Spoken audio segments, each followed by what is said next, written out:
Assalamualaikum warahmatullahi wabarakatuh. Perkenalkan, nama saya Wadin Hikmah Basri dengan NIM K1A121129. Pada video kali ini saya akan menjelaskan tentang salah satu jenis organisme lautan yang bernama Tridacna squamosa atau yang kita kenal dengan kerang raksasa beralur. Silakan simak video berikut ini. Apa sih Tridacna squamosa itu?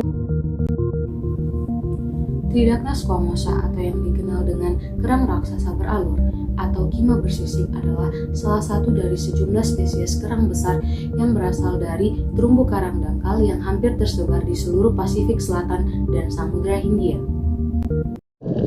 Morfologi Tridacna squamosa. Kerang bersisik ini memiliki cangkang yang berduri dengan panjang maksimum 40 cm atau lebih. Juga memiliki 4-6 tulang rusuk yang besar dan berjarak jauh. Cangkangnya bersifat equilateral dengan sisik makin ke atas makin lebar dengan membentuk proyeksi seperti daun yang luas.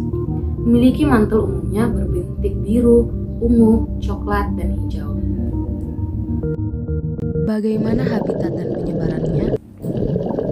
Tridacna squamosa cenderung menetap pada substrat dan dapat ditemukan pada perairan dangkal sampai pada kedalaman 20 meter, terutama pada ekosistem terumbu karang dengan kondisi air yang jernih dan perairan yang cerah.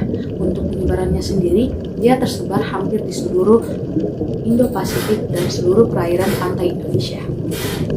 Nah, ada beberapa bentuk adaptasi dari Tridacna squamosa terhadap lingkungannya. Pertama, sisiknya. Sisiknya ini dapat membantu mencegah predator kepiting dengan meningkatkan risiko kerusakan terhadap cangkangnya. Kedua, retraksi mantel yang tiba-tiba. Retraksi ini dapat menimbulkan paparan mantel dan mengejutkan predator mereka. Respon cepat ini dimungkinkan karena banyaknya mata lubang jarum yang dapat ditentukan di sepanjang tepi mantel kerang raksasa.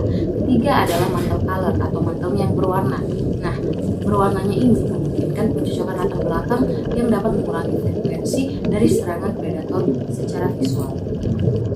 Selanjutnya, pola reproduksi Tridacna squamosa.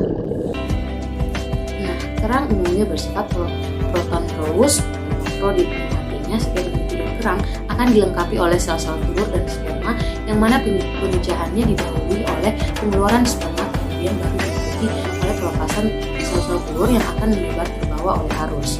Nah, pembuahan terjadi secara eksternal, yaitu pada badan air.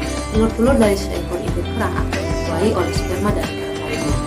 Saat yang dia berusia 1-2 minggu, mereka akan berkembang menjadi larva tropokare yang berenang mencari substrat sebagai tempat menempelkan diri. Tahap selanjutnya adalah Teliger butavia yang terlihat seperti kerang kecil yang akan menemukan daerah dangkal dan menempel pada terumbu karang atau terumbu karang mati dengan bantuan benang khusus pemerintah.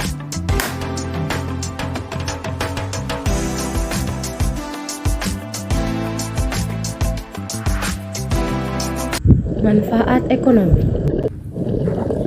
Umumnya, kima adalah jenis spesies yang memiliki nilai ekonomi yang tinggi dengan berbagai harga sesuai jenis yang ada. Harga kima di pasar internasional mencapai $150 Amerika Serikat per kilogramnya atau sekitar Rp2.300.000.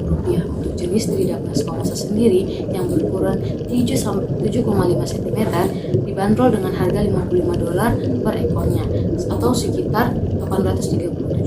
Di Jepang, penduduk Okinawa mengelola otot abduktor dari Tridacna squamosa dan dimakan mentah setelah diberi garam atau dikeringkan lalu dijual dengan harga yang cukup tinggi. Dari segi ekologi, Tridacna squamosa merupakan biota yang berperan sebagai biofilter alami, di mana mereka mampu menyerap amonia dan nitrat dalam air laut untuk kebutuhan zooxanthella. Interaksi antara zooxanthella dengan hewan ini merupakan hubungan yang saling menguntungkan akal seperti mutualisme, di mana zooxanthella mendapat perlindungan karbon dioksida dan hara dari inangnya, dan sebaliknya inangnya dapat mendapat zat-zat makanan dan oksigen hasil produksi dari fotosintesis zooxanthella ini.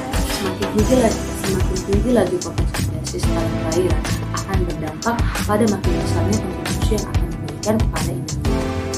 Selanjutnya, nilai gizi. Kerang umumnya merupakan konsumsi yang cukup populer yang mempunyai rasa yang tidak terlalu kuat namun enak saat diolah untuk dikonsumsi.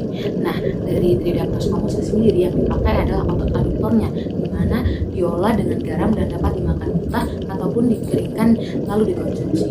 Ada beberapa nilai gizi yang terkandung dalam Tridacna squamosa seperti asam lemak omega 3, vitamin A, vitamin B12, vitamin C, zat besi, dan kalsium. Sekian penjelasan dari saya, semoga bermanfaat.